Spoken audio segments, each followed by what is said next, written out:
Hello दोस्तों, कैसे हैं आप सभी। स्वागत है आपका हमारे इस यूट्यूब चैनल पर एमबीसी ट्यूशन क्लासेस में। आज हम स्टार्ट करेंगे अपनी क्लास 10th की केमिस्ट्री का chapter number 2 acid basis and salt. पिछला चैप्टर हमने पिछली क्लास में कंप्लीट कर लिया है, पूरा नोट्स के साथ कंप्लीट कर दिया है। आज स्टार्ट करेंगे हम अपना नेक्स्ट चैप्टर, इसको भी पूरा नोट्स के साथ कंप्लीट करेंगे। स्टार्ट करते हैं आज का चैप्टर। आज के चैप्टर का सबसे पहला टॉपिक है हमारा इंडिकेटर्स। तो इंडिकेटर्स क्या होते हैं? इंडिकेटर्स वो सब्सटेंस होते हैं जो हमारे किसी भी सॉल्यूशन को ये बताते हैं कि ये सॉल्यूशन हमारा एसिडिक है या बेसिक है। कैसे बताते हैं वो अपना, जैसे कि हमने एक सॉल्यूशन लिया और यहाँ पर है एक इंडिकेटर, हमने अपना सॉल्यूशन इस पर डाला, तो ये इंडिकेटर बताएगा कि ये जो हमने सॉल्यूशन डाला था ये एसिडिक है या बेसिक है। ये बताते हैं इंडिकेटर्स। यहाँ पे हम कुछ कॉमन टाइप के इंडिकेटर्स पढ़ेंगे। उसमें सबसे पहला इंडिकेटर पढ़ते हैं हम नेचुरल इंडिकेटर। नेचुरल से वर्ड से आप समझ रहे होंगे, जो नेचुरल सोर्स से प्राप्त हो हमें, वो इंडिकेटर्स होते हैं नेचुरल इंडिकेटर्स। उस नेचुरल इंडिकेटर्स में कॉमन टाइप के हैं जैसे कि litmus, turmeric, red cabbage, China rose. ये कुछ कॉमन टाइप के इंडिकेटर्स हैं। सबसे पहले लिटमस पढ़ते हैं हम। लिटमस जो मोस्टली यूज़ किया जाता है to determine the solution is acidic और अ बेसिक। तो ये लिटमस जो होता है ये हमें लाइकन से मिलता है, लाइकन से इसकी फॉर्मेशन होती है। लिटमस वैसे सॉल्यूशन की फॉर्म में तो पर्पल कलर का आता है, बट जब ये पेपर में कन्वर्ट किया जाता है तो ये दो कलर में आता है, red and blue. Red and blue की फॉर्म में ये आता है। देखिए, कोई सॉल्यूशन लिया हमने और वो सॉल्यूशन हमने ब्लू लिटमस पे डाला, ठीक है। ये एक सॉल्यूशन है और हमारे पास है ब्लू लिटमस। वो सॉल्यूशन हमने इस पे डाला। अगर हमारा लिटमस पेपर रेड बन जाता है, रेड, तो हम समझ जाएंगे कि वो जो सॉल्यूशन है वो एसिडिक है नेचर में, ठीक है। अगर हमने रेड लिटमस लेते हैं, रेड लिटमस लिया, रेड लिटमस, और उस पे अपना सॉल्यूशन हमने डाला, ये सॉल्यूशन हमने इस पे अपना डाल दिया। अगर वो लिटमस पेपर हमारा ब्लू में कन्वर्ट हो जाता है, that convert in a blue, तो हम समझ जाएंगे कि वो जो सॉल्यूशन हमने डाला है वो बेसिक है नेचर में, बेस, ठीक है। ऐसे ही हम पता करते हैं लिटमस पेपर की हेल्प से कि सॉल्यूशन हमारा एसिडिक है या बेसिक है। इसके बाद आती है हमारी टर्मरिक। देखिए, टर्मरिक जो है हमारा एक अनोदर नेचुरल इंडिकेटर है। टर्मरिक वैसे नेचुरल कलर जो होता है इसका येलो होता है। टर्मरिक को अगर हम पेपर पे डालते हैं तो पेपर हमारा रेडिश ब्राउन हो जाएगा। अगर हमारा सॉल्यूशन हमारा बेस निकलता है, पेपर हमारा रेडिश ब्राउन हो जाएगा अगर हमारा सॉल्यूशन बेस है। और अगर हमारा सॉल्यूशन एसिड है नेचर में तो उसमें कोई भी चेंज नहीं होगा। इसके बाद पढ़ते हैं हम सिंथेटिक इंडिकेटर। सिंथेटिक से आप समझ रहे होंगे कि जो लैब में बनाए जाएंगे इंडिकेटर्स उनको बोलेंगे हम synthetic indicators. Indicators that are synthesize in the laboratory are called synthetic indicators. उसके कुछ एग्जांपल हैं फिनोप्थलीन और मेथिल ऑरेंज, ये हमारे कुछ सिंथेटिक इंडिकेटर हैं। फिनोप्थलीन के बारे में पढ़ते हैं। फिनोप्थलीन इज अ कलरलेस, और नेचुरली ये कलरलेस लिक्विड होता है, लेकिन जब हम इस पे अपना एसिड डालते हैं, जब हम इस पे अपना एसिड डालते हैं तो ये कलरलेस का कलरलेस ही रहता है, इसमें कोई कलर की फॉर्मेशन नहीं होती है। बट जब हम इसमें अपना बेस डालते हैं, सॉल्यूशन अगर हमारा बेस है उसे डालेंगे तो ये फिनोप्थलीन हमारा पिंक में कन्वर्ट हो जाएगा। देखिए, वो उस सॉल्यूशन की हमें पता नहीं है कि वो सॉल्यूशन उसमें वो एसिड है या बेस, वो तो हम फिनोप्थलीन सॉल्यूशन में डाल के पता कर रहे हैं दैट इज एसिडिक या बेसिक, कि ये सॉल्यूशन हमारा एसिडिक है या बेसिक है, ठीक है। इसके बाद हमारे आते हैं methyl orange.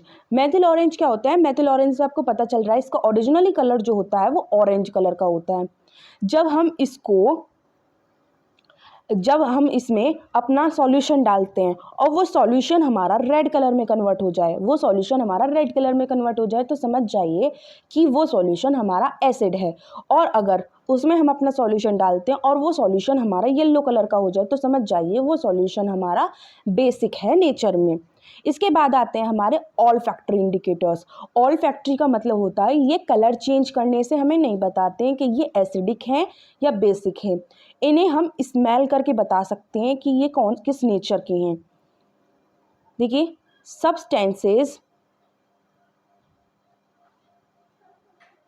Substances which can change their smell when mixed with acid or base are known as olfactory indicators।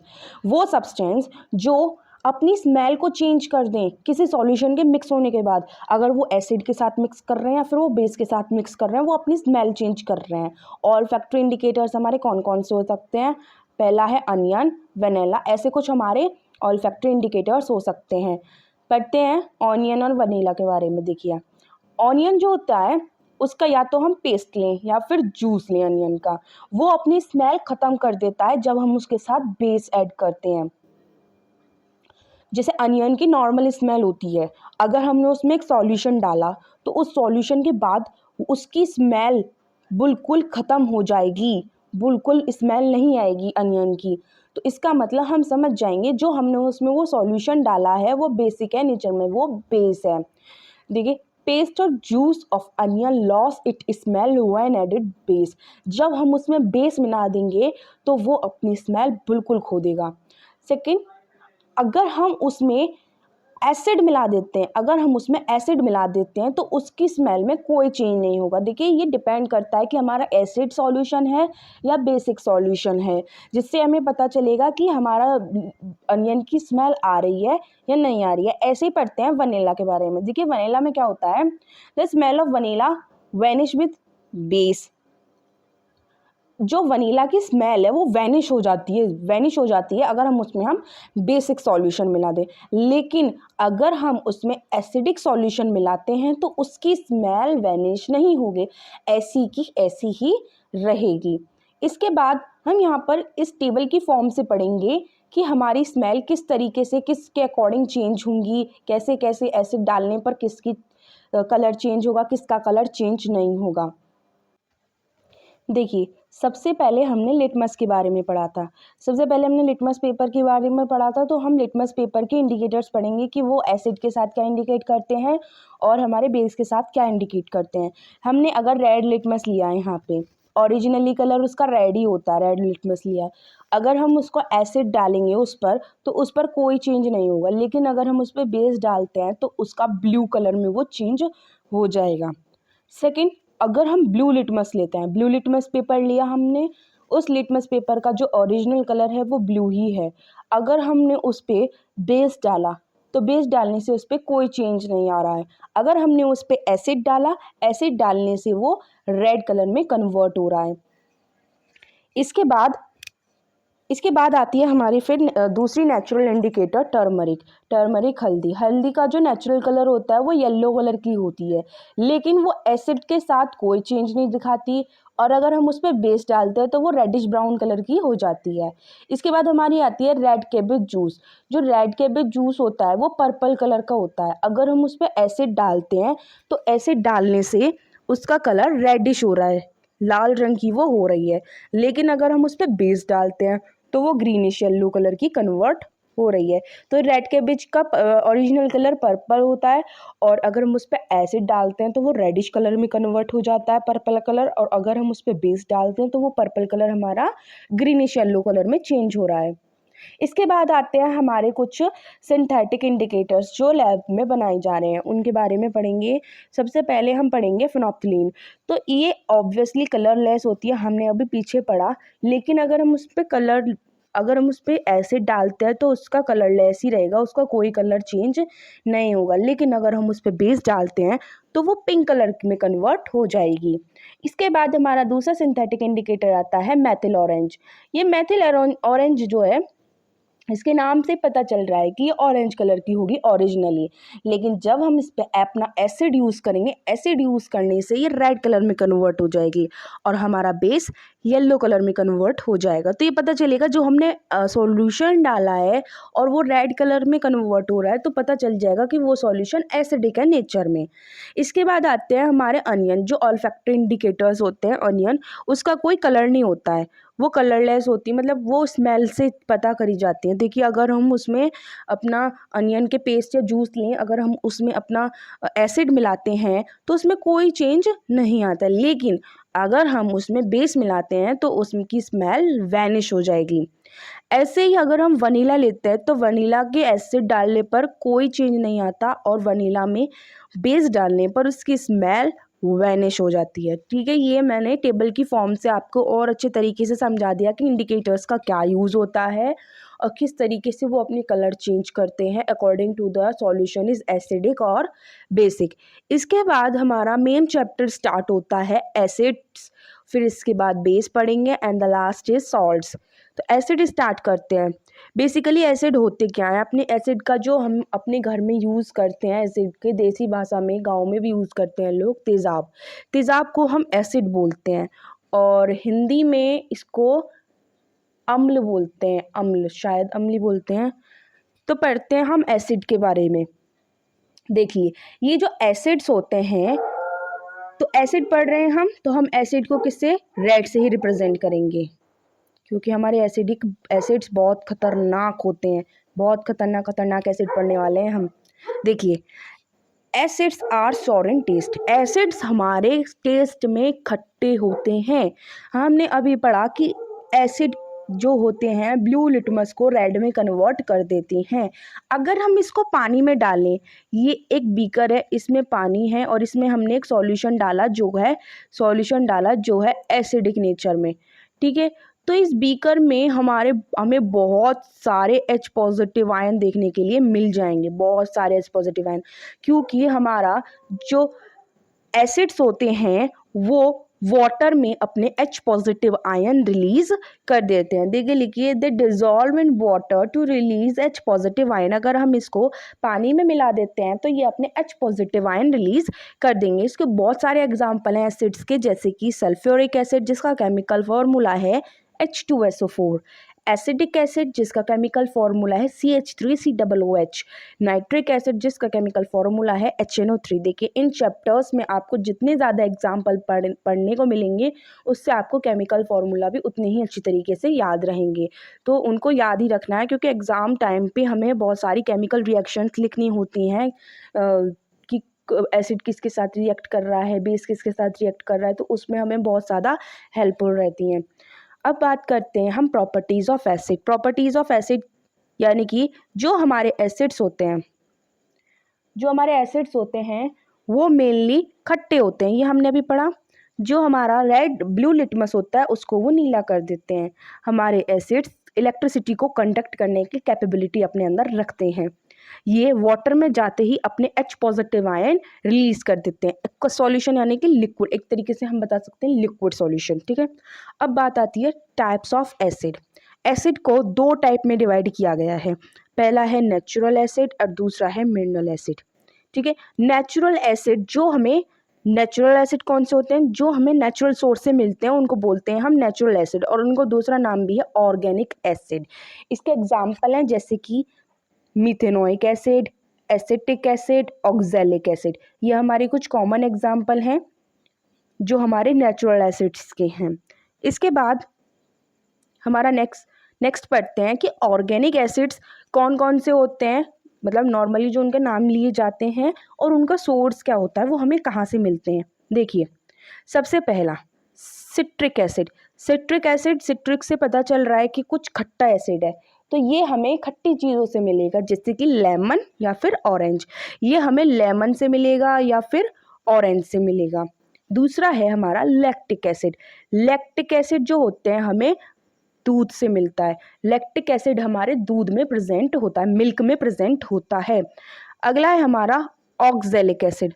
Oxalic acid tomato में प्रेजेंट होता है, यानी कि टमाटर में प्रेजेंट होता है। फिर है एसिटिक एसिड विनेगर में प्रेजेंट होता है। मैलिक एसिड एप्पल में प्रेजेंट होता है, ये हमें एप्पल से ही मिलते हैं। टार्टेरिक एसिड हमें टैमरिंड से मिलते हैं।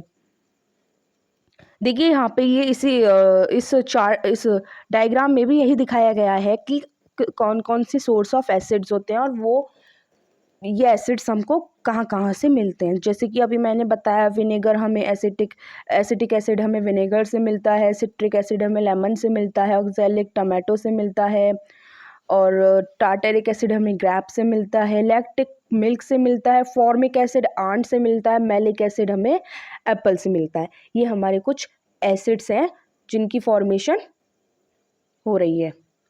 इसके बाद हमारे स्टार्ट होता है second part of the acid is mineral acid. तो इस मिनरल एसिड क्या होता है? Acids that are prepared from minerals are called mineral acid. जो एसिड मिनरल से बनाए जाते हैं, प्रिपरेशन इनके मिनरल से होती है, उनको हम मिनरल एसिड कहते हैं। इनके एग्जाम्पल हैं inorganic acid, man made acid और सिंथेटिक एसिड। इन सबको हम मिनरल एसिड कह सकते हैं। जैसे कि सबसे पहला है हमारा hydrochloric acid, sulphuric acid, nitric acid, carbonic acid, phosphoric acid. ठीक है, ये सारे एग्जाम्पल हैं हमारे मिनरल एसिड के। हमने अब एसिड पढ़ लिया, एसिड के टाइप्स पढ़ लिए, एसिड की प्रॉपर्टीज़ पढ़ ली, फिजिकल प्रॉपर्टीज़। अब हम एसिड की केमिकल प्रॉपर्टीज़ पढ़ेंगे, जिसमें हम रिएक्शंस पढ़ेंगे कि एसिड की किस किस के साथ रिएक्शन हो रही है। सबसे पहले रिएक्शन पढ़ते हैं हम, reaction of acid with metal. यहाँ पे एसिड की रिएक्शन हो रही है मेटल के साथ।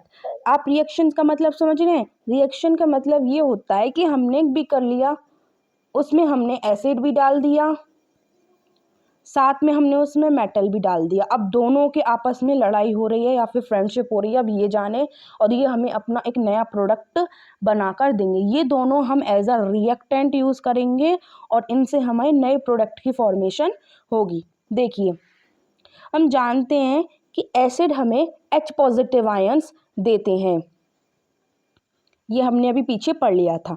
तो पढ़ते हैं, मेटल्स को अगर हम एसिड के साथ रिएक्ट करवाते हैं, उससे सॉल्ट प्लस हाइड्रोजन की फॉर्मेशन होती है।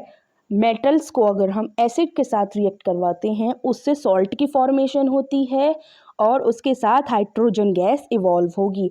देखिए एग्जाम्पल देखते हैं इसका एक, hydrogen gas and zinc chloride are form during hydrochloric acid react with zinc metal.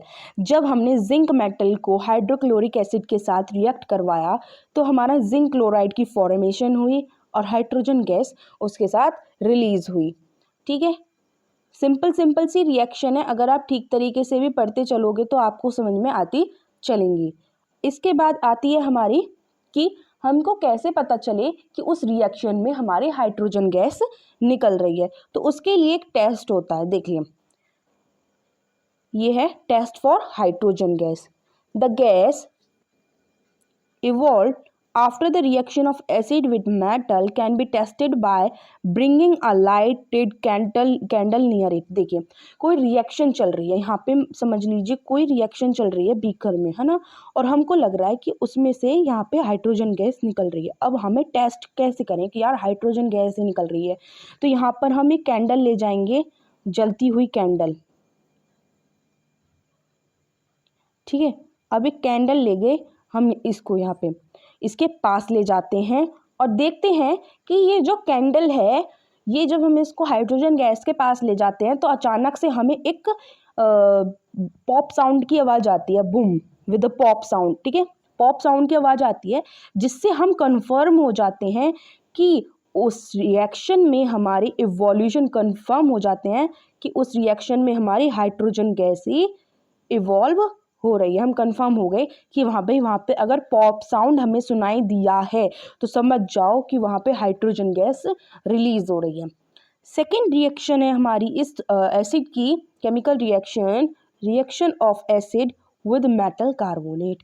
Acid की रिएक्शन मेटल कार्बोनेट के साथ।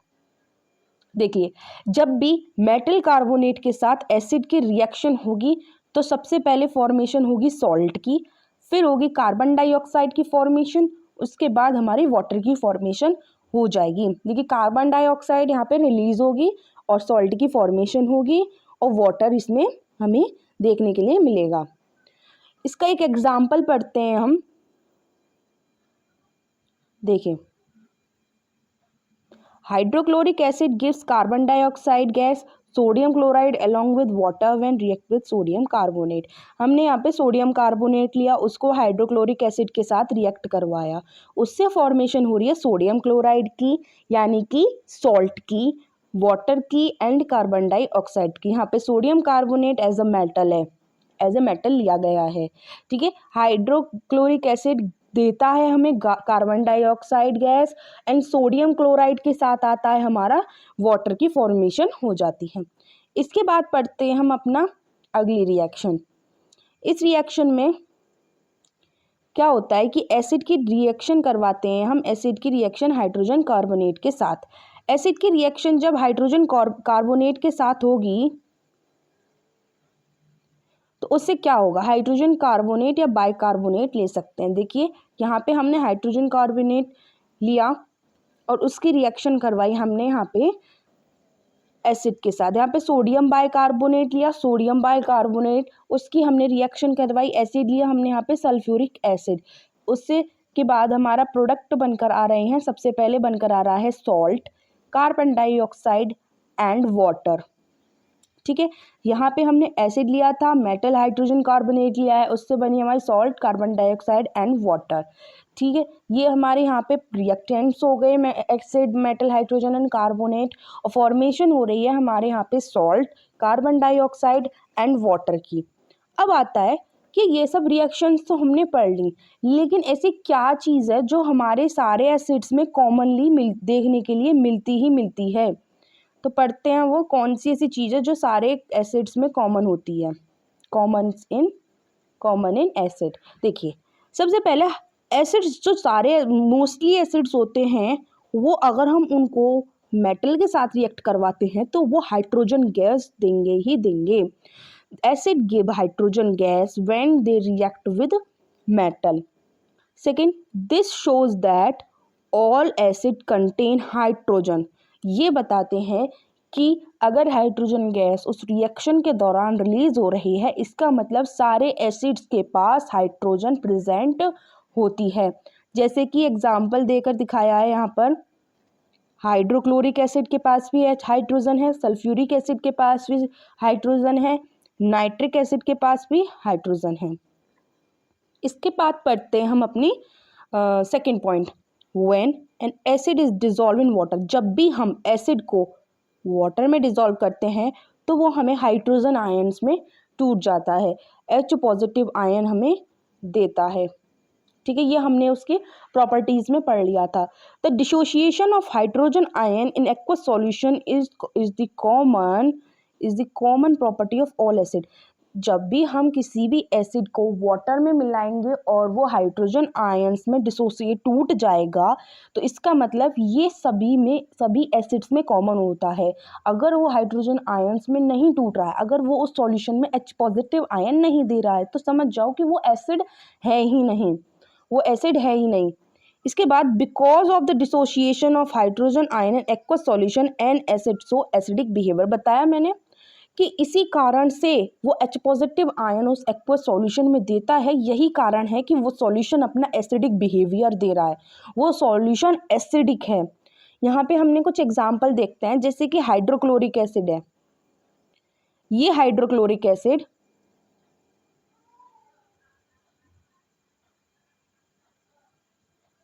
ठीक है, ये हाइड्रोक्लोरिक एसिड हमारा H पॉजिटिव आयन दे रहा है और क्लोरीन आयन दे रहा है, H positive and Cl negative, जब हम इसको पानी में मिलाते हैं। दूसरा है हमारा एसिटिक एसिड। एसिटिक एसिड हमारा एसीटेट आयन देता है, CH3COO नेगेटिव और हाइड्रोजन आयन देता है। ये बता रहे हैं, दो हमने एसिड्स के एग्जाम्पल लेके बताए हैं कि जब हमने HCl लिया तो वो H पॉजिटिव और Cl नेगेटिव में टूटा, H पॉजिटिव और Cl नेगेटिव में, और जब हमने CH3COOH यानी कि एसिटिक एसिड लिया तो वो CH3COO नेगेटिव में टूटा और H पॉजिटिव आयन में टूटा। ठीक है, ये सारे एसिड्स में देखने के लिए आपको मिलती हैं, ये कॉमन चीज़ें हैं। अब यहाँ पे हम एक इक्वेशन की फॉर्म में बताया, देखिए हाइड्रोक्लोरिक एसिड है, इसको एक्वस हाइड्रोक्लोरिक एसिड है, इसको हमने पानी में मिलाया, पानी में मिलाने के बाद H पॉजिटिव आयन दिए इसने। देखिए एक्वस एक्वस क्यों यूज़ कर रहे हैं यहाँ पे, क्योंकि ये जो रिएक्शन हो रही है हमारी लिक्विड की प्रेजेंस में हो रही है, यानी कि वाटर की प्रेजेंस में हो रही है। H पॉजिटिव आयन इनकी हाइड्रोजन आयन की फॉर्मेशन हो गई। सेकेंड है हमारे यहाँ पे क्लोराइड आयन की फॉर्मेशन हो गई, यानी कि क्लोरीन नेगेटिव क्लोरीन की फॉर्मेशन हो गई। यहाँ पे सेकेंड एग्जाम्पल में लिया हमने एसिटिक एसिड। एसिटिक एसिड की जब हमने वाटर में मिक्स किया तो यहाँ पे एसिटेट आयन की फॉर्मेशन हुई, हाइड्रोजन आयन की फॉर्मेशन हुई। इसके बाद फिर हम स्टार्ट करेंगे हम अपने एसिड्स को on the basis of their ionisable property, हम उसको दो टाइप में डिवाइड कर सकते हैं। एक होता है स्ट्रॉन्ग एसिड और एक होता है वीक एसिड। स्ट्रॉन्ग एसिड और वीक एसिड तो डिफाइन करते हैं। N acid which is commonly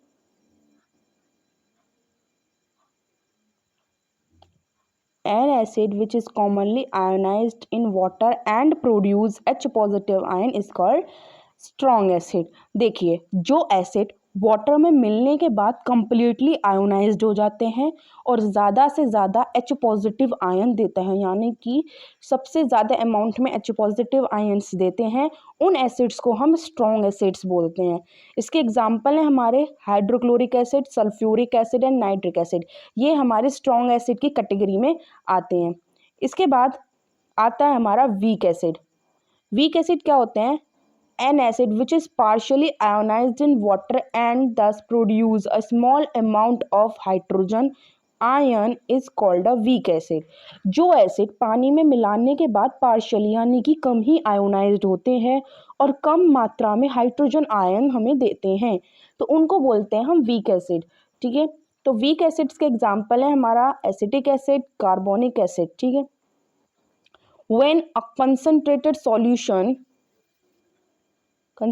solution of acid is diluted by mixing water, then the concentration of hydrogen ion or hydronium ion per unit volume decrease। देखिए concentration of solution of acid is diluted। देखिए किसी भी acid की जो concentration होती है अगर हम उसमें डाइल्यूट कर दें उसको बाय मिक्सिंग वाटर, तो उसके जो हाइड्रोजन आयन की कंसंट्रेशन होती है और हाइड्रोनियम आयन की कंसंट्रेशन होती है पर यूनिट वॉल्यूम के हिसाब से घट जाती है।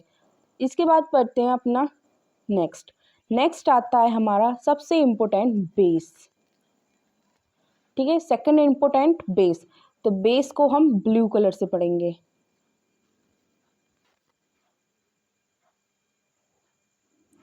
सो बेस क्या होते हैं? देखिए बेस जो होते हैं प्रॉपर्टीज पढ़ लीजिए क्योंकि प्रॉपर्टीज बहुत इंपॉर्टेंट है एसिड को समझने के लिए या फिर किसी बेस को समझने के लिए या फिर किसी सॉल्ट को समझने के लिए।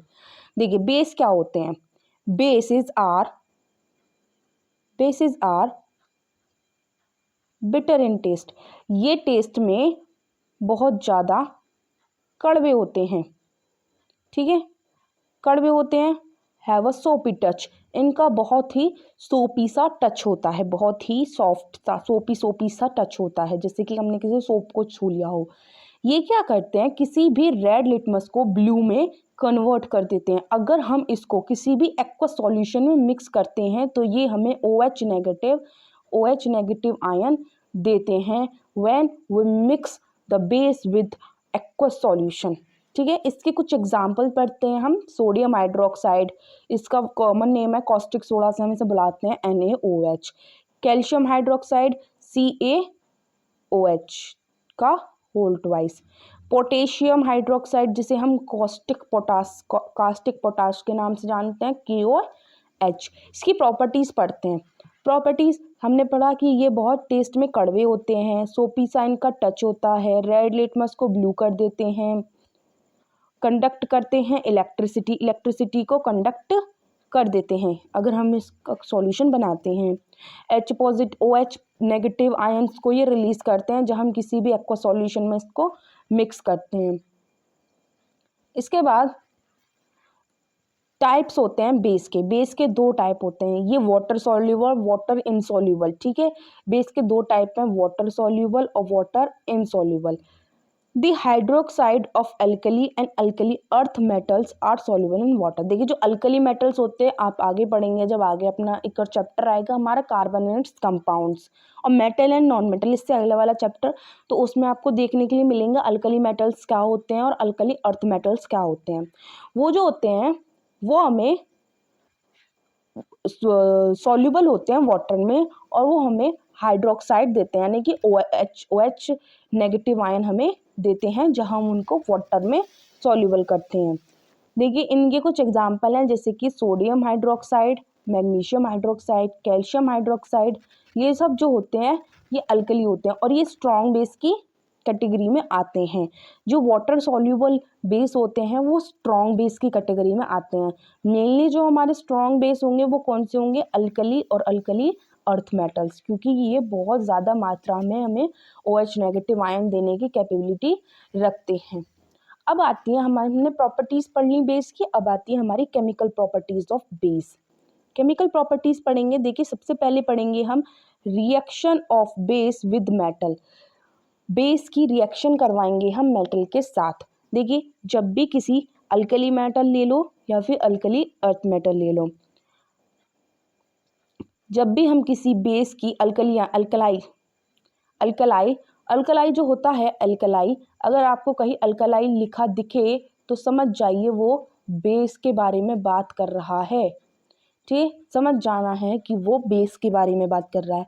जब हम बेस की रिएक्शन करवाते हैं मेटल के साथ तो फॉर्मेशन होती है यहाँ पे सॉल्ट की और हाइड्रोजन गैस की फॉर्मेशन होती है।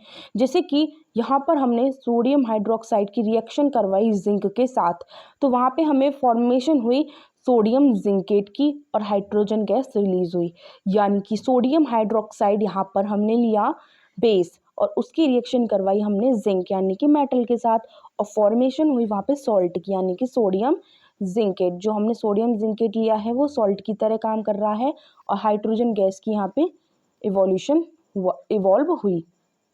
ठीक है, सेकेंड रिएक्शन बढ़ते हैं, reaction of base with oxide of non metal, यानी कि बेस की यहाँ पर रिएक्शन हो रही है नॉन मेटल के ऑक्साइड्स के साथ। हम जानते हैं कि नॉन मेटल्स के जो ऑक्साइड्स होते हैं वो एसिडिक होते हैं नेचर की, हमें अब तक आपको नहीं पता होगा तो आप जान लीजिए कि नॉन मेटल्स जो होते हैं, नॉन मेटल्स के अगर हम ऑक्साइड्स बनाएं यानी कि अगर उनमें हम ऑक्सीजन ऐड करें तो वो बन जाएंगे हमारे नॉन मेटल्स के ऑक्साइड। वो नेचर उनका होता है एसिडिक, वो एसिडिक नेचर के होते हैं। जैसे कि कार्बन डाइऑक्साइड हमारा नॉन मेटल है, ठीक है, और उसमें ऑक्सीजन जोड़ रही है तो वो हमारा बन गया नॉन मेटल ऑक्साइड। जो हमारा कार्बन डाइऑक्साइड है जब हम उसको वाटर में डिसॉल्व करेंगे तो वो कार्बोनिक एसिड देगा, यानी कि वो एसिड्स की फॉर्मेशन करेगा। देखिए अब बात करते हैं, जब भी हम बेस को किसी ऑक्साइड्स के साथ रिएक्ट करवाते हैं, वो भी ऑक्साइड किसका ले रहे हैं हम, नॉन मेटल का। देखिए बेस लिया हमने और यहाँ पे नॉन मेटल का ऑक्साइड लिया, उसकी रिएक्शन करवाई तो यहाँ पे फॉर्मेशन हो रही है सॉल्ट की और वाटर की। नॉन मेटल्स के जो ऑक्साइड होते हैं वो एसिडिक होते हैं नेचर में, अभी हमने ऊपर पढ़ा। जैसे कि हमने यहाँ पे रिएक्शन करवाई सोडियम हाइड्रोक्साइड की कार्बन डाइऑक्साइड के साथ, तो यहाँ पे बना हमारा सोडियम कार्बोनेट Na2CO3। ये केमिकल फॉर्मूला साथ के साथ याद करते चलना जिससे आपको आगे चल के दिक्कत ना हो। और उससे हमारा वाटर रिलीज, उसके साथ हमारा वाटर की फॉर्मेशन हुई। इसके आगे पढ़ते हैं हम अपनी अगली रिएक्शन। हमारी अगली रिएक्शन है कि हम एसिड को, देखिए वहाँ पे बेस को तो हमने रिएक्ट करवाया था नॉन मेटल ऑक्साइड के साथ, यहाँ पर हम एसिड को रिएक्ट करवा रहे हैं मेटल ऑक्साइड के साथ। देखिए मेटल ऑक्साइड जो होते हैं वो हमारे बेसिक होते हैं नेचर में, नॉन मेटल ऑक्साइड एसिडिक होते हैं। जैसे कि हमने एसिड की रिएक्शन करवाई है मेटल ऑक्साइड के साथ तो उससे हमारी सॉल्ट प्लस वाटर की फॉर्मेशन हुई। ठीक है, जब भी हम किसी भी एसिड को, हमने कोई एसिड लिया और यहाँ पर हम मेटल ऑक्साइड के साथ रिएक्ट करवा रहे हैं, हम जानते हैं कि ये मेटल ऑक्साइड बेसिक है नेचर में। तो जब when an acid react with metal oxide, तो जब एक एसिड एक मेटल ऑक्साइड के साथ रिएक्ट करेगा तो वो एक दूसरे को न्यूट्रलाइज कर देगा। देखिए जब भी कोई रिएक्शन न्यूट्रलाइज होती है ना, तो उससे हमारी सॉल्ट की फॉर्मेशन होती है। ठीक है, तो क्योंकि सॉल्ट जो होता है हमारा न्यूट्रल होता है नेचर में। अब इसका एक एग्जाम्पल पढ़ते हैं, काफ़ी इजी एग्जाम्पल है। हाइड्रोक्लोरिक एसिड लिया हमने, एसिड लेना है हमको, हाइड्रोक्लोरिक एसिड लिया, उसकी हमने एक मेटल ऑक्साइड यानी कि कैल्शियम ऑक्साइड के साथ रिएक्शन करवाई, उससे हमारी सॉल्ट की फॉर्मेशन हो रही है कैल्शियम क्लोराइड, और साथ में हमारे वाटर की फॉर्मेशन हो रही है। यहाँ पे भी यही सेम चीज़ लिख लिया जो मैंने आपको रिएक्शंस की मदद से समझाई। देखिए कैल्शियम इज़ अ मेटल, हम जानते हैं कि कैल्शियम मेटल होता है, और calcium oxide is a metallic oxide. Calcium oxide एक मेटेलिक ऑक्साइड होता है जो बेसिक होता है नेचर में। जब हम एक एसिड को, जैसे कि हाइड्रोक्लोरिक एसिड लिया हमने, उसकी रिएक्शन करवाते हैं हम कैल्शियम ऑक्साइड के साथ, तो वहाँ पे न्यूट्रलाइजेशन रिएक्शन हो जाती है। न्यूट्रलाइजेशन रिएक्शन यानी कि किसी न्यूट्रल सब्सटेंस का फॉर्मेशन होना। ठीक है, और कौन सा न्यूट्रलाइजेशन रिएक्शन बनने के बाद कौन सा सब्सटेंस की फॉर्मेशन होगी, कैल्शियम क्लोराइड की, और उसके साथ हमारा वाटर की फॉर्मेशन होगी। अब हम पढ़ते हैं कि हमारे बेस में कौन कौन सी ऐसी चीज़ें जो सारे बेसिस में देखने के लिए आपको मिलेंगी। देखिए, a base dissociate hydroxide ion water, जैसे कि हम उसको वाटर में मिक्स करेंगे किसी भी बेस को, तो वो OH नेगेटिव आयन में डिसोसिएट हो जाएगी यानी कि टूट जाएगी, जो कि ये बिहेवियर रेस्पॉन्सिबल होता है बताने के लिए कि ये हमारा सॉल्यूशन बेसिक है नेचर में। हम यहाँ पे दिखाते हैं आपको एक रिएक्शन के थ्रू कि कैसे कैसे हमारे OH नेगेटिव आयन्स के रिलीज होते हैं।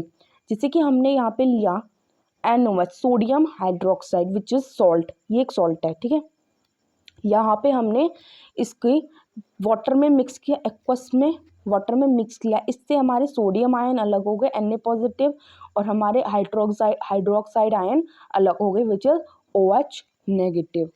इसके आगे पढ़ते हैं हम अपना न्यूट्रलाइजेशन रिएक्शन क्या होती है। देखिए, when an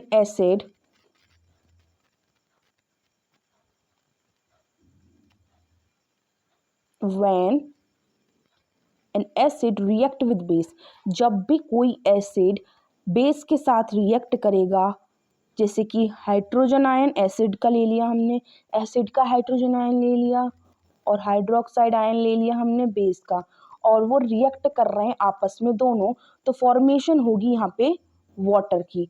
and as these ion combine together and form water instead of remaining free, वो वाटर की फॉर्मेशन कर लेते हैं, फ्री नहीं घूमते हैं, और दोनों मिलकर एक दूसरे को न्यूट्रलाइज कर देते हैं। एसिड बेस को न्यूट्रलाइज कर देता है, बेस एसिड को। जैसे कि हमने यहाँ पे OH नेगेटिव हाइड्रोक्साइड आयन लिया जो हमारा बताता है कि ये बेस है, और H पॉजिटिव आयन लिया जो बताता है कि ये एसिड है। इन दोनों को जब हमने मिक्स किया तो ये इनसे फॉर्मेशन हुई हमारी वाटर की।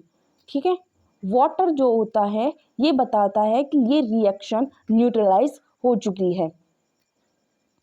इसके बाद हमारा सबसे इम्पोर्टेंट आता है जो हमें 11th में पहुंच जाए, चाहे हम 12th में पहुंच जाए, और 10th में भी आपकी केमिस्ट्री लैब में इसके ऊपर आपसे बहुत सारे लैब में काम कराए जाएंगे। Strength of acids and base.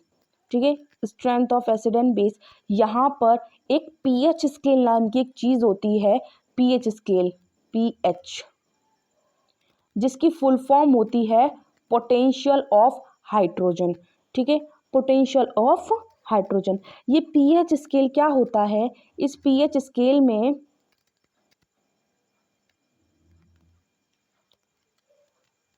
इसे यहाँ कर लेते हैं फिलहाल। इस pH स्केल में 0 से लेकर 14 तक नंबर होते हैं, 0 से लेकर 14 तक एक अपना नॉर्मल स्केल कंसिडर कर सकते हैं जो आपके पास नॉर्मल होता है। उसमें कितने होते हैं अप्रॉक्स, छोटे वाले स्केल में 13 नंबर होते हैं, 13। ठीक है, एक 13 नंबर होते हैं, तो pH स्केल में 14 नंबर होते हैं। अब ये 14 नंबर में क्या होता है, 7 नंबर बीच में मिडिल में प्रेजेंट होता है, 7 नंबर। ये 7 नंबर शो करता है कि यहाँ पर ये सॉल्यूशन न्यूट्रल है, 7 शो करता है न्यूट्रल को। 7 से जब हम पीछे चलते हैं तो ये 0 से 7 हमारा होता है एसिडिक नेचर। जब हम 7 से आगे 14 की तरफ चलते हैं तो ये शो करता है हमारा बेसिक नेचर। देखिए, 0 से 14 तक एक pH स्केल में वैल्यू होती हैं। अब उस pH स्केल में 7 नंबर न्यूट्रल नंबर कहलाता है हमारा। अब उसमें 0 से लेकर 7 नंबर तक, 0 से लेकर 7 तक होते हैं हमारे एसिडिक, ठीक है, और 7 से लेकर 14 तक होते हैं हमारे बेसिक। जब भी हमें कोई सॉल्यूशन दिया है, अगर उसका pH स्केल पर अगर उसका नंबर शो करता है 2, यानी कि वो हाईली एसिडिक है। दिया है 3, वो थोड़ा उससे कम एसिडिक है, यानी कि 4, वो थोड़ा और उससे कम एसिडिक है। यानी कि जब हम 0 से 7 की तरफ चलते हैं, 0 से 7 की तरफ चलते हैं तो हमारा एसिडिक नेचर घटता जाता है, और जब हम 7 से दूर चलते हैं 0 की तरफ तो हमारा सॉल्यूशन उतना ही एसिडिक बढ़ता चला जाता है। यही सेम है, जब भी हम 7 से दूर चलते हैं 14 की तरफ तो हमारा सॉल्यूशन उतना ही बेसिक होता जाता है, और जब हम 14 से 7 की तरफ चलते हैं उतना ही सॉल्यूशन हमारा कम बेसिक होता है। देखिए,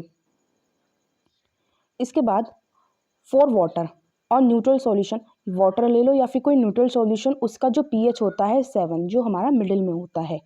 न्यूट्रल सॉल्यूशन का जो पीएच होता है वो 7 होता है। एसिडिक सॉल्यूशन का पीएच 7 से कम होता है।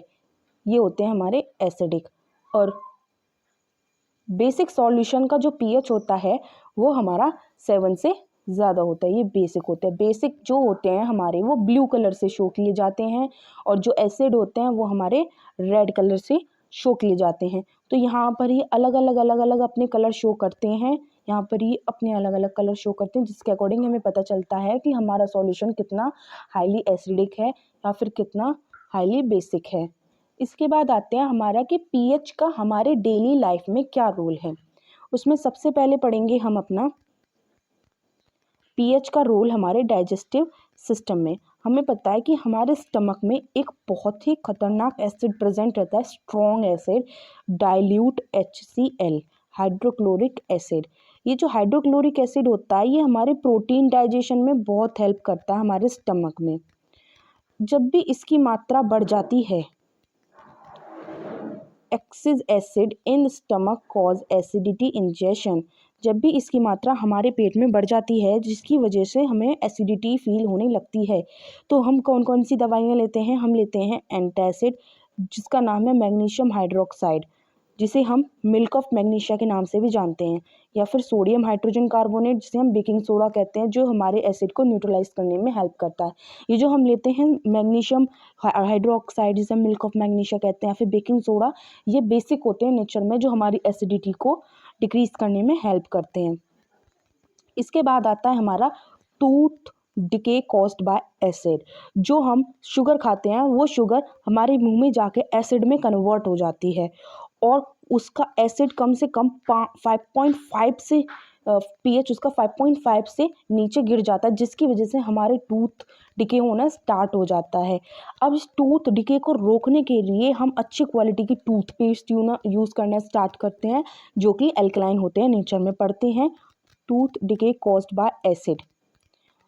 तो bacteria present in our mouth, जो बैक्टीरिया हमारे मुंह में प्रेजेंट होते हैं वो शुगर को एसिड में कन्वर्ट कर देते हैं। When the pH of acid formed in the mouth fall below 5.5, और हमारे मुंह का पीएच, हमारे मुंह की सलाइवा का पीएच 5.5 से भी नीचे गिर जाता है, जिसकी वजह से टूथ डिके स्टार्ट हो जाता है। The excess acid has to remove by cleaning the teeth of a good quality of toothpaste, because these kind of toothpaste are alkaline in nature, क्योंकि इस तरीके के टूथपेस्ट एल्कलाइन होते हैं हमारे नेचर में। इसके बाद पढ़ते हैं हम सॉइल ऑफ पीएच। जो हमारी सॉइल का पीएच है प्लांट ग्रोथ के लिए कितना होना चाहिए। Most of the plants have a healthy growth, सभी प्लांट्स की हेल्दी ग्रोथ होती है जब उसका पीएच कितना होता है 7 के आसपास। यानी कि अगर एसिडिक है तो 6.8 ऐसी कुछ इससे ज़्यादा ही हो, और अगर हमारा बेसिक है तो 7.2 से ज़्यादा नहीं होना चाहिए, इसी आसपास में होना चाहिए एसिड की मात्रा में, और बेसिक की साइड में ये, जिसकी वजह से ना तो ज़्यादा एसिडिटी हो पाती है उस सॉइल में, और ना ही ज़्यादा बेसिसिटी बढ़ पाती है उस सॉइल में, तो जिसकी वजह से हमारे प्लांट की ग्रोथ अच्छी होती है। इसके बाद हमारा लास्ट पार्ट स्टार्ट होता है चैप्टर का सॉल्ट्स। पढ़ते हैं व्हाट इज़ सॉल्ट। सॉल्ट जो होते हैं वो आयोनिक कंपाउंड होते हैं जो प्रोड्यूस किए जाते हैं न्यूट्रलाइजेशन रिएक्शन के द्वारा। जब बेस और एसिड आपस में, एसिड और बेस जब आपस में रिएक्शन करते हैं तो वहाँ पे न्यूट्रलाइजेशन रिएक्शन होती है, जिसकी वजह से सॉल्ट की फॉर्मेशन होती है। जो सॉल्ट होते हैं हमारे, वो इलेक्ट्रिकली न्यूट्रल होते हैं। सॉल्ट हमारे इलेक्ट्रिकली न्यूट्रल होते हैं। There are number of salt but sodium chloride is the most common among them. Sodium chloride सबसे ज़्यादा जानने वाला सॉल्ट है। सोडियम क्लोराइड को हम टेबल सॉल्ट भी कहते हैं, कॉमन सॉल्ट, जो हमारे घरों में सबसे ज़्यादा यूज़ किया जाता है। ये फूड के टेस्ट को एनहेंस करने के लिए सबसे ज़्यादा यूज़ किया जाता है। इसके बाद कैरेक्टरिस्टिक्स ऑफ सॉल्ट पढ़ते हैं। व्हाट इज मतलब कैरेक्टरिस्टिक्स ऑफ सॉल्ट क्या है। देखिए, सबसे पहले ये जो सॉल्ट होते हैं ये क्रिस्टलाइन होते हैं। ठीक है, क्रिस्टलाइन सॉलिड की फॉर्म में हमें देखने के लिए मिलते हैं। ये ट्रांसपेरेंट और ओपेक होते हैं। सॉल्ट्स जो होते हैं मे बी ट्रांसपेरेंट और opaque. Most of the salts are soluble in water. ज़्यादातर सॉल्ट पानी में घुलनशील होते हैं। Salt of solution of the salt conduct electricity in their molten state. अगर हम इनको मोल्टन स्टेट में लाते हैं पिघलाकर, तो ये इलेक्ट्रिसिटी कंडक्ट उस टाइम पे कर सकते हैं, वरना ये इलेक्ट्रिकली न्यूट्रल होते हैं। The salt may be salty, sour, sweet, bitter and umami and savoury. ये टेस्ट है कि सॉल्टी भी हो सकता है, खट्टा सा भी हो सकता है, हल्का सा मीठा टेस्ट भी हो सकता है, कड़वा टेस्ट भी आ सकता है सॉल्ट का। देखिए, न्यूट्रल सॉल्ट जो होते हैं वो ऑर्डरलेस होते हैं। न्यूट्रल सॉल्ट के पास कोई उनकी ऑर्डर नहीं होती है। सॉल्ट कैन बी कलरलेस और भी कलर्ड। सॉल्ट कलरलेस भी हो सकते हैं और वो कलर्ड भी हो सकते हैं। इसके बाद फैमिली ऑफ सॉल्ट स्टार्ट करते हैं। देखिए, सॉल्ट की फैमिली बहुत बड़ी है, लेकिन हम उसके कुछ इंपॉर्टेंट सॉल्ट पढ़ेंगे जो हमारे एग्जाम में ज़्यादातर देखने के लिए हमें मिलते हैं। सबसे पहले आता है हमारा सोडियम क्लोराइड। ठीक है, फिर आता है कैल्शियम क्लोराइड, जो क्लोरीन फैमिली से, क्लोराइड फैमिली से बिलोंग करते हैं। फिर आता है कैल्शियम क्लोराइड, कैल्शियम सल्फेट, जो हमारी कैल्शियम फैमिली से बिलोंग करते हैं। फिर आता है जिंक क्लोराइड और जिंक सल्फेट, जो जिंक फैमिली से बिलोंग करते हैं। हमारे सॉल्ट्स को भी 3 टाइप्स में बांटा गया है: neutral salt, acidic salt and basic salt. Neutral salt क्या होते हैं। देखिए, salt produce salt produced because of the reaction between strong acid and a strong base are neutral in nature। जब भी हम किसी strong acid को लेते हैं और उसकी रिएक्शन एक strong base के साथ करवाते हैं, तो वहाँ पर वो रिएक्शन न्यूट्रल हो जाती है। वहाँ पे न्यूट्रलाइजेशन रिएक्शन होती है, तो न्यूट्रलाइजेशन रिएक्शन के बाद ही तो हमें सॉल्ट की फॉर्मेशन होती है। लेकिन वो जो सॉल्ट होगा वो न्यूट्रल होगा नेचर में। उसका pH हमें 7 ही मिलेगा। उसका pH होगा =7, न्यूट्रल होगा नेचर में। तो हमारे मेनली कौन कौन से सॉल्ट हैं जो न्यूट्रल होते हैं नेचर में? सोडियम क्लोराइड और सोडियम सल्फेट। ये 2 मेन सॉल्ट होते हैं जो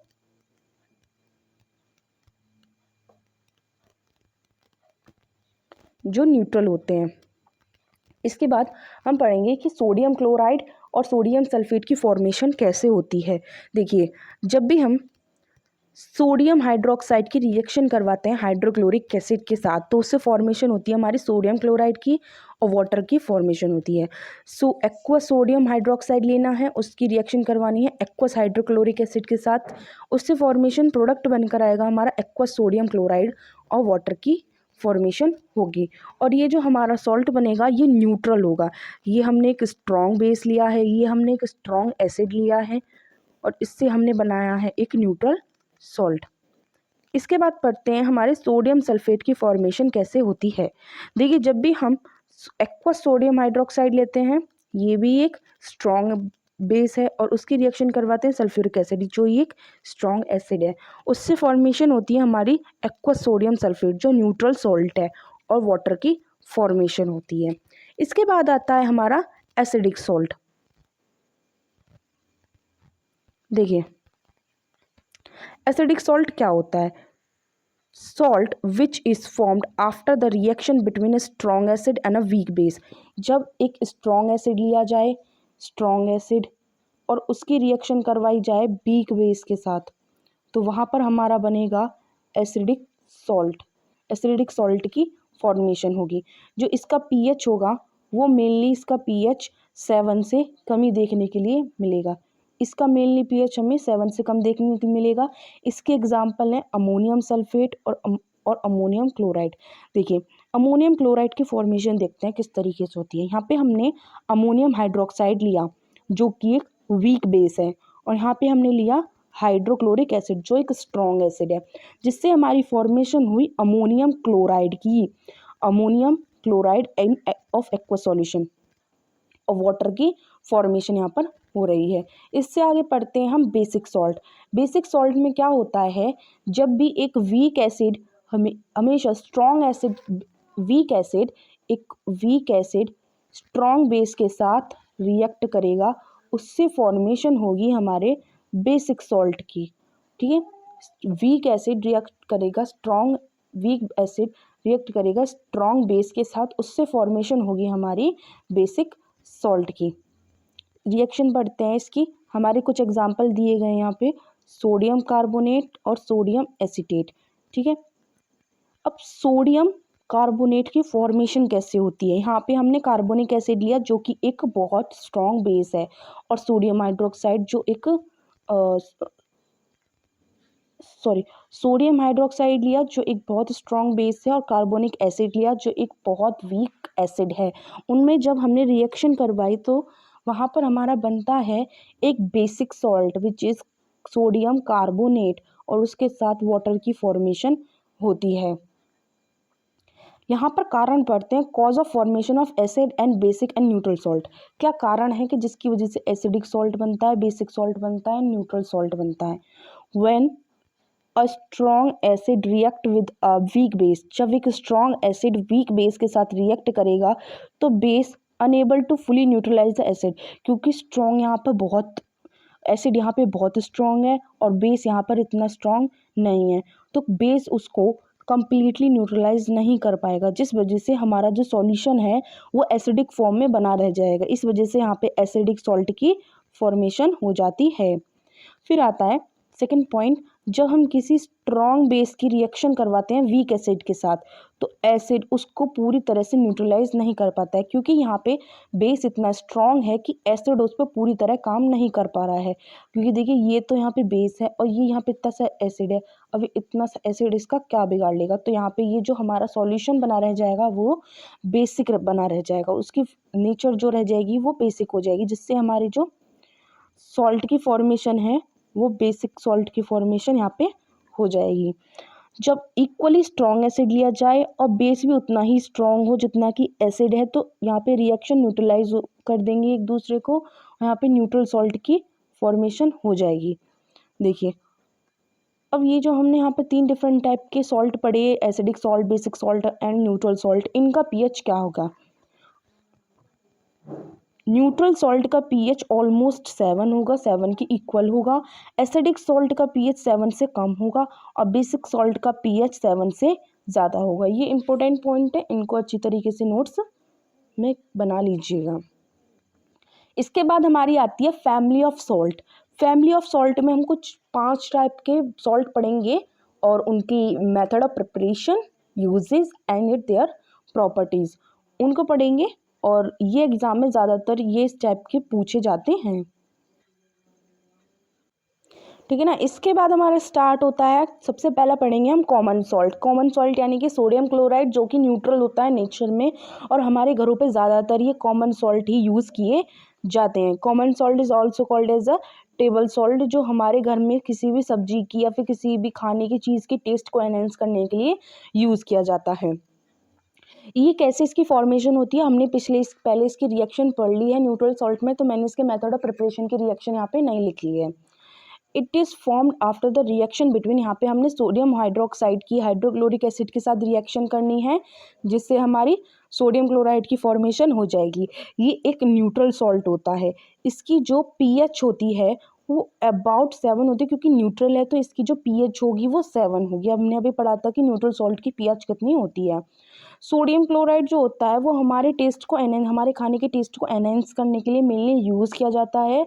बहुत सारे केमिकल्स की फॉर्मेशन करने के लिए इसका यूज़ किया जाता है। इसके बाद आता है हमारा सेकंड ब्लीचिंग पाउडर, जिसका केमिकल फॉर्मूला होता है CaOCl2। ब्लीचिंग पाउडर को हम as a chlorine of lime भी जानते हैं। Bleaching powder is also known as a chlorine of lime, chloride of lime. ये जो होता है ये सॉलिड होता है, येलोइश वाइट इन कलर होता है। ब्लीचिंग पाउडर को हम आसानी से पहचान सकते हैं क्योंकि उसमें बहुत स्ट्रॉन्ग स्मेल होती है क्लोरीन की। ठीक है, इसके बाद पढ़ते हैं इसके मेथड ऑफ प्रिपरेशन की, किस तरीके से ये तैयार किया जाता है। जब हम कैल्शियम हाइड्रोक्साइड को लेते हैं जिसका दूसरा नाम है स्लैक्लाइम, उसकी रिएक्शन करवाते हैं हम क्लोरीन के साथ, तो फॉर्मेशन होती है वहाँ पे कैल्शियम ऑक्सीक्लोराइड जिसका नाम है ब्लीचिंग पाउडर, और वाटर की फॉर्मेशन हो जाती है। ठीक है, इस तरीके से ब्लीचिंग पाउडर की फॉर्मेशन लेबोरेटरीज में की जाती है। एक्वा सॉल्यूशन जो होता है ब्लीचिंग पाउडर का वो बेसिक होता है नेचर में। ये जो सॉल्ट है वो बेसिक होता है नेचर में।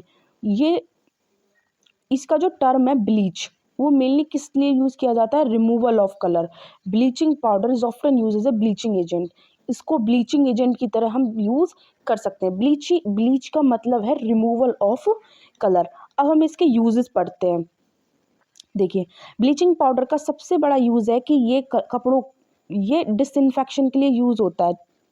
क्या करता है, ये पानी को साफ करने के लिए यूज़ होता है। मॉसेस रिमूवर के लिए यूज़ होता है। वीड किलर के लिए मोस्टली ये यूज़ होता है। देखिए, bleaching powder is used as a disinfect to clean water, पानी को साफ करने के लिए, मॉस रिमूवर और वीड किलर। ठीक है, bleaching powder is use to bleaching of cotton and textile industry. ये टेक्सटाइल इंडस्ट्री में कॉटन के कपड़ों की ब्लीचिंग के लिए यूज़ होता है। Bleaching of wood pulp in paper industry, paper industry में लकड़ी के लिए ब्लीचिंग के लिए यूज़ होता है। Bleaching powder is use as oxidising agent in many industry such as the textile industry and paper industry. अभी हमने पढ़ा कि टेक्सटाइल इंडस्ट्री और पेपर इंडस्ट्री में एज अ ऑक्सीडाइजिंग एजेंट की तरह ये वर्क करता है। इसके आगे पढ़ते हैं अब अपना salt baking soda. Baking soda का केमिकल फॉर्मूला है NaHCO3। बेकिंग सोडा एक बहुत इम्पोर्टेंट प्रोडक्ट है जिसको हम जो क्लोर होता है, क्लोर का बाय प्रोडक्ट होता है ये। ठीक है, क्लोर का बाय प्रोडक्ट होता है बेकिंग सोडा। बेकिंग सोडा का जो केमिकल नेम है, the chemical name of baking soda is a sodium hydrogen carbonate NaHCO3 या फिर सोडियम बाइकार्बोनेट। ठीक है, बेकिंग सोडा को हम ब्रेड बनाने के लिए यूज़ कर सकते हैं, कुकिंग बनाने के लिए यूज़ कर सकते हैं, और ठीक है, कुकिंग के लिए यूज़ कर सकते हैं, ब्रेड बनाने के लिए। और इसके और इन्हीं रीज़न से इनके नाम है, जैसे कि ब्रेड सोडा, कुकिंग का अलग होता है सोडा, और ब्रेड बनाने के लिए जो सोडा यूज़ किया जाता है वो ब्रेड सोडा होता है। Bicarbonate of soda, sodium bicarb of soda, simply bicarb. ये ऐसे बहुत सारे नामों से सोडा हमारे मार्केट में उपलब्ध है। फिर आते हैं uses of baking soda. Baking soda के यूज़ क्या होते हैं, यहाँ से प्रिपरेशन ऑफ बेकिंग सोडा, कि बेकिंग सोडा को हम कैसे प्रिपेयर कर सकते हैं। हमने लिया ब्राइन सॉल्यूशन। ब्राइन सॉल्यूशन में क्या क्या होता है, सोडियम क्लोराइड लिया, वाटर लिया, कार्बन डाइऑक्साइड लिया, अमोनिया लिया। इनको जब हमने इन रिएक्टेंट्स को एक साथ रिएक्ट करवाया तो उससे हमारी फॉर्मेशन हुई अमोनियम क्लोराइड और sodium bicarbonate which is known as a baking soda. देखिए, in this process calcium carbonate is used as a source of CO2। यहाँ पर इस रिएक्शन में क्या करते हैं हम, कार्बन डाइऑक्साइड तो हमें ऐसे नॉर्मली मिल नहीं सकती, तो यहाँ पे हम कैल्शियम कार्बोनेट CaCO3 का यूज़ करते हैं, क्योंकि CaCO3 में से फिर हम कार्बन डाइऑक्साइड का यूज़ करेंगे। ठीक है, और calcium oxide is use to recover ammonia from ammonium chloride. और कैल्शियम ऑक्साइड का हम यूज़ करते हैं ताकि हम अमोनिया का रिकवर कर सकें फ्रॉम अमोनियम क्लोराइड में से। देखिए, प्रॉपर्टी पढ़ते हैं, property of sodium bicarbonate. Sodium bicarbonate की प्रॉपर्टी पढ़ते हैं। Sodium bicarbonate is a white crystalline solid but is appear in a fine powder. ये वाइट क्रिस्टलाइन सॉलिड की फॉर्म में प्रेजेंट होता है, लेकिन ये फाइन पाउडर की फॉर्म में हमें दिखता है। होता तो क्रिस्टलाइन सॉलिड की फॉर्म में, लेकिन ये हमें पाउडर फॉर्म में दिखता है। ये एम्फोटेरिक होता है नेचर में, ना तो ये एसिडिक होता है ना ये बेसिक होता है। Sodium hydrogen carbonate are sparingly soluble in water. ये थोड़ा थोड़ा पानी में सॉल्युबल होता है। When baking soda is heated, it decomposes into sodium carbonate, carbon dioxide and water. जब हम बेकिंग सोडा को हीट करेंगे, NaCO3 को हीट करेंगे, तो उससे फॉर्मेशन होगी हमारी सोडियम कार्बोनेट, कार्बन डाइऑक्साइड और वाटर की। ठीक है, ये प्रॉपर्टीज़ हो गई हमारी सोडियम बाइकार्बोनेट की। इसके आगे जब हम सोडियम कार्बोनेट की फॉर्मेशन करते हैं, देखिए सोडियम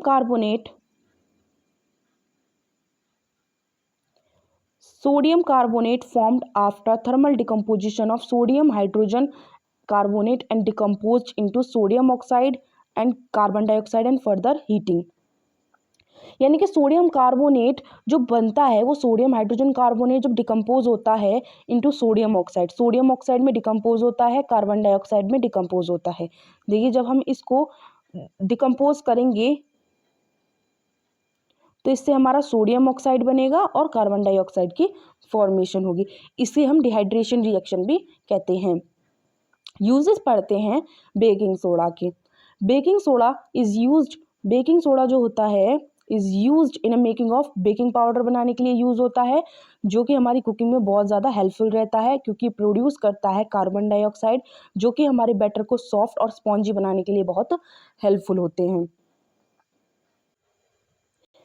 जो बेकिंग सोडा होता है ये एंटी एसिड बनाने के लिए हेल्पफुल रहता है। Baking soda is use in toothpaste. Baking soda toothpaste बनाने के लिए बहुत हेल्पफुल करता है, जो कि हमारे प्लेक यू फ्री और सफ़ेद दांतों को बनाए रखने में बहुत ज़्यादा मदद करता है। Baking soda is use in a cleansing of ornament made of silver. जो चांदी से बनी हुई चीज़ें होती हैं उनको बेकिंग सोडा साफ़ करने में मदद करता है। Since sodium hydrogen carbonate gives carbon dioxide and sodium oxide on strong heating does it use as a fire extension. देखिए ये वाली रिएक्शन अभी हमने पढ़ी थी, इसमें क्या पढ़ा था हमने, सोडियम कार्बोनेट रिएक्शन कर रहा है और फिर हमें दे रहा है कार्बन डाइऑक्साइड और सोडियम ऑक्साइड, कार्बन डाइऑक्साइड और सोडियम ऑक्साइड। ठीक है, स्ट्रॉन्ग हीटिंग के बाद तो हम इसको एज अ आग जलाने वाला केमिकल की तरह भी यूज़ कर सकते हैं। फिर इसके बाद आता है हमारा next salt which is baking powder. देखिए बेकिंग पाउडर जो होता है प्रोड्यूस करता है कार्बन डाइऑक्साइड। जब भी हम बेकिंग पाउडर को हीट करेंगे तो वो हमारा कार्बन डाइऑक्साइड प्रोड्यूस करेगा, जो कि हमारी कुकिंग में बहुत हेल्पफुल रहता है क्योंकि वो हमारी बहुत सारे फूड का जो बैटर होता है उसको स्पॉन्जी टाइप में कन्वर्ट कर देता है। बेकिंग सोडा इज़ ऑल्सो, देखिए बेकिंग सोडा भी क्या होता है, बेकिंग सोडा भी हमारा कार्बन डाइऑक्साइड प्रोड्यूस करता है ऑन हीटिंग, लेकिन ये कुकिंग के लिए अप्रोप्रिएट नहीं है क्योंकि ऑन हीटिंग बेकिंग सोडा क्या करता है, सोडियम कार्बोनेट बना देता है, साथ में कार्बन डाइऑक्साइड भी बनाता है। लेकिन जो सोडियम कार्बोनेट की फॉर्मेशन होती है उससे हमारा खाना कड़वा हो जाता है, इसलिए बेकिंग पाउडर का ही मेनली यूज़ किया जाता है for the cooking of food. ठीक है, जैसे यहाँ पे हमने सोडियम हाइड्रोजन कार्बोनेट लिया बेकिंग सोडा, उसको हमने हीट कराया, उससे हमारा बना सोडियम कार्बोनेट और कार्बन डाइऑक्साइड एंड वाटर। यहाँ पे जो हमने अभी रिएक्शन पढ़ी थी वो यही है कि बेकिंग सोडा को हीट करते हैं तो सोडियम कार्बोनेट बनता है, कार्बन डाइऑक्साइड बनता है और वाटर बनता है। तो इसलिए हम ये सोडियम कार्बोनेट जो होता है हमारे खाने को कड़वा कर देता है, इसलिए हम इसको यूज़ नहीं करते। इसके बाद आता है हमारा वॉशिंग सोडा, जिसका केमिकल नेम है सोडियम कार्बोनेट। ठीक है, और Na2CO3 इसका केमिकल फॉर्मूला है। सोडियम कार्बोनेट कैसे मैन्युफैक्चर किया जाता है, देखिए सबसे पहले हम लेते हैं NaCl सोडियम क्लोराइड, उसको कार्बन डाइऑक्साइड डालते हैं, फिर उसमें अमोनिया डालते हैं, फिर उसमें वाटर डालते हैं। ये हमने 4 रिएक्टेंट ले लिए। ठीक है, इसके मेथड ऑफ प्रिपरेशन ही थोड़े हार्ड होते हैं, वरना इसकी प्रॉपर्टीज़ और यूजेस बहुत ईजी होते हैं। उससे क्या होता है, हमारे अमोनियम क्लोराइड की फॉर्मेशन हो जाती है, साथ में हमारा सोडियम बाइकार्बोनेट बनता है। ये सोडियम बाइकार्बोनेट ही हमारे लिए यूज़फुल है। सोडियम बाइकार्बोनेट हमने वहाँ से उठाया और उसको किया फिर हमने हीट, वहाँ से हमें कार्बन डाइऑक्साइड की फॉर्मेशन हुई, वाटर की फॉर्मेशन हुई और सोडियम कार्बोनेट की फॉर्मेशन हुई। यहाँ पे हमें मिल गया washing soda. But the sodium carbonate obtain in the process is dry. जिस सोडियम कार्बोनेट जो हमें यहाँ पे इस रिएक्शन में मिला है वो ड्राई है, ड्राई, लेकिन हमें यहाँ पे ड्राई फॉर्म में नहीं चाहिए। जो ड्राई सोडियम कार्बोनेट होता है उसको हम बोलते हैं सोडा ऐश या फिर एनहाइड्रस सोडियम कार्बोनेट। ये वॉशिंग सोडा को हम क्या करते हैं, दोबारा से पानी में मिलाते हैं और इसका हाइड्रेशन करवाते हैं, और इसकी हाइड्रेशन करवाने के बाद हाइड्रेटेड सोडियम कार्बोनेट की फॉर्मेशन करते हैं।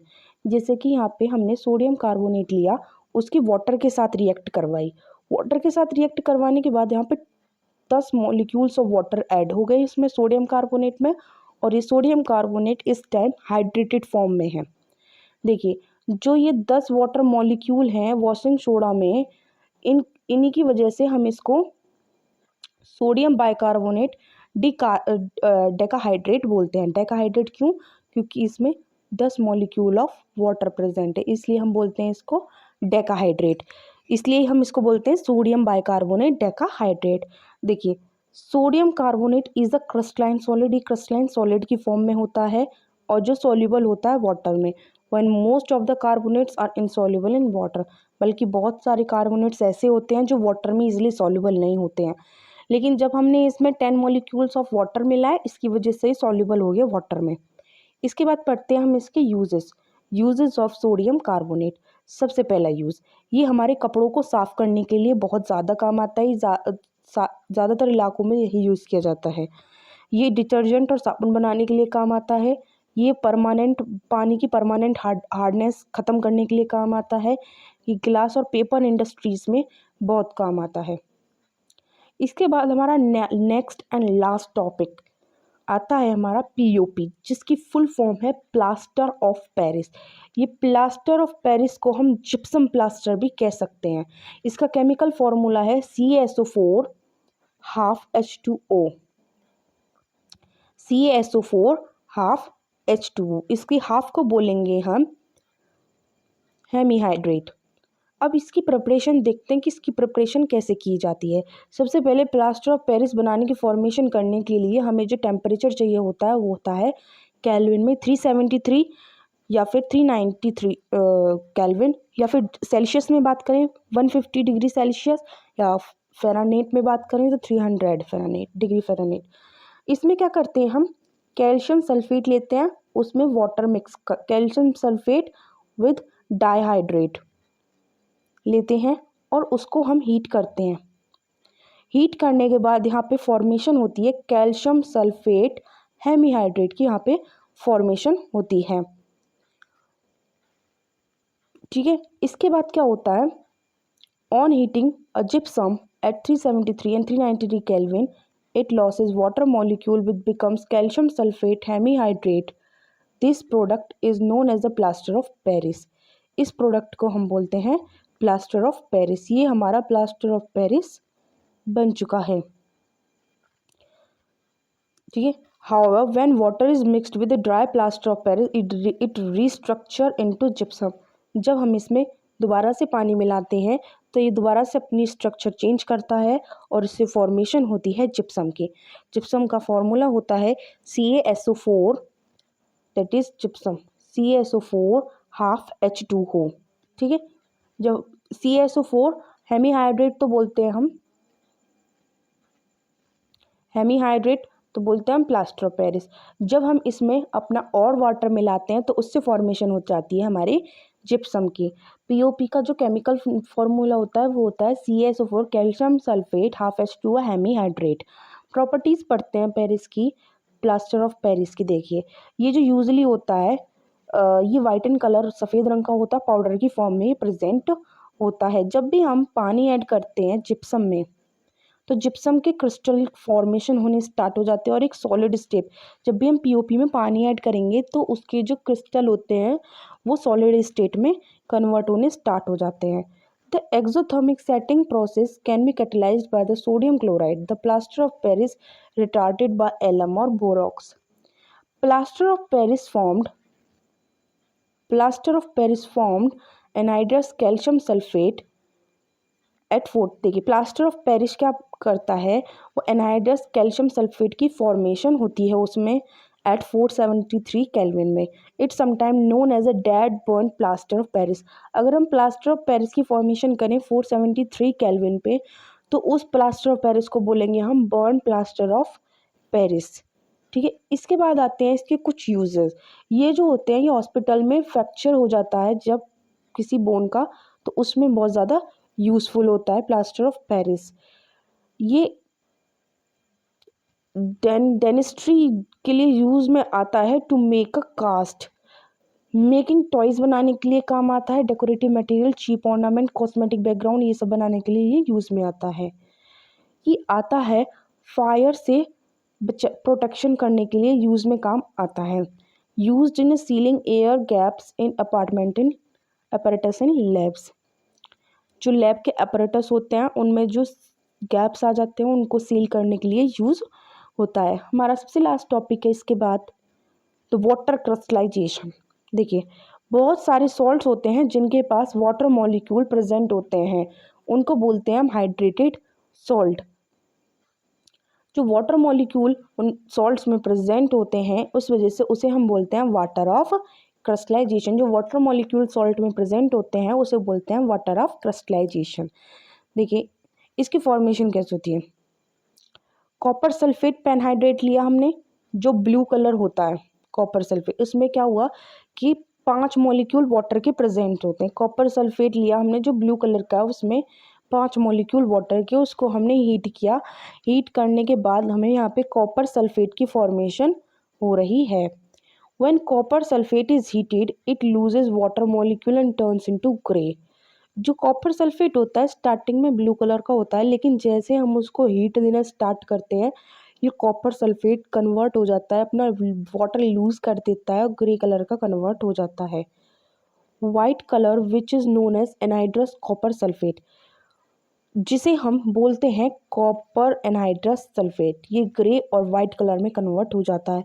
After adding water anhydrous copper sulphate become, अगर हम इसमें दोबारा अपना वाटर ऐड कर दें तो दोबारा से अपना ब्लू कलर दोबारा से गेन कर लेगा, लेकिन फिर से अगर हम इसे हीट कर दें तो ये अपने ग्रे वाइट कलर में आ जाएगा। This is called a water of crystallisation. That's it, thank you for watching. तो हमारे चैनल को लाइक करें, सब्सक्राइब करें और शेयर करें। अगर पसंद आए तो कमेंट करें। Thank you.